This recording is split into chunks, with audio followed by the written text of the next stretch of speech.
সিলেটের প্রশাসন হঠাৎ করে হার্ড লাইনে চলে গেছে। আপনারা জানেন দেশব্যাপী আইন শৃঙ্খলা পরিস্থিতির অবনতি হওয়ার কারণে বিশেষ করে সিলেটের নিরাপত্তা জোরদার করা হয়েছে। সেই সাথে আপনারা জানেন যে 9:30টার পর থেকে কোনো দোকানপাট খোলা রাখা যাবে না। তারই অংশ হিসেবে আপনারা দেখতে পাচ্ছেন সিলেটে আইন শৃঙ্খলা বাহিনীর তৎপরতা চোখে পড়ার মতো। যে সকল ব্যবসায়ীরা তাদের দোকান এখন পর্যন্ত খোলা রেখেছেন তাদেরকে নির্দেশনা দেওয়া হচ্ছে অতি দ্রুত বন্ধ করে দেওয়ার জন্য।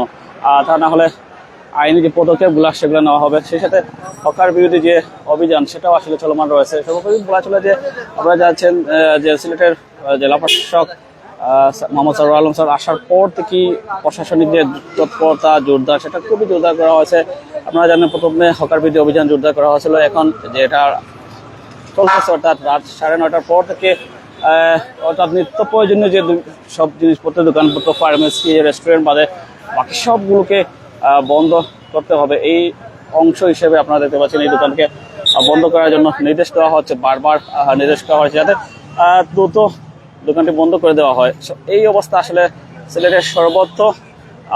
যে কথাটি আমি বলতে চাচ্ছিলাম যে সিলেটে যেহেতু নির্বাচন গড়িয়ে আসছে, নির্বাচন গড়িয়ে আসার সাথে সাথে দেশে আইন শৃঙ্খলা পরিস্থিতির যে অবনতি সেটার খানিকটা অংশ আমরা এটা দেখতে পাচ্ছি। চা খাচ্ছে,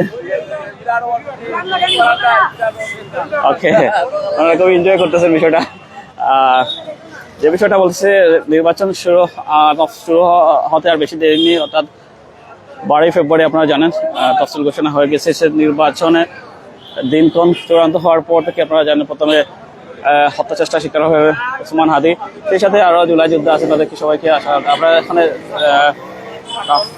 পুলিশের দায়িত্বে আছেন তাদেরকে আসলে জিজ্ঞেস করা হচ্ছে,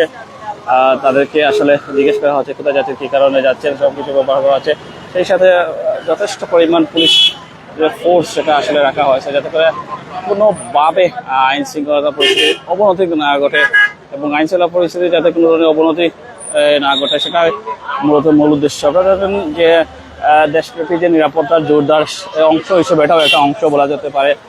যেহেতু আপনারা জানেন দেশে নির্বাচন গণিয়ে আসার ফলে আওয়ামী লীগের একটা তৎপরতা অপতৎপরতা সেটা আপনারা দেখতে পাচ্ছেন। আওয়ামী লীগের অপতৎপরতা রুখতে প্রশাসন কাজ করে যাচ্ছে দিনরাত।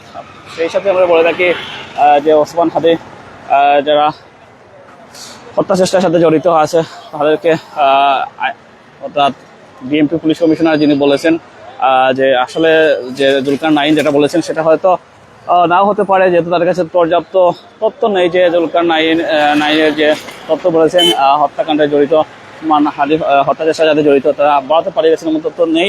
তো আপাতত এই বিষয় নিয়ে ডিএমপি কমিশনাররা আসলে এটাই বক্তব্য দিয়েছেন। সব মিলি বলা চলেছে এটা আইন শৃঙ্খলাটা তৎপরতা রয়েছে এবং অনেকেই যে ভিডিওটি ছড়িয়ে পড়েছে যাতে করেছে বলা চলে যে আইন শৃঙ্খলা যাতে অবনতি না হয় সেটাই লক্ষ্য।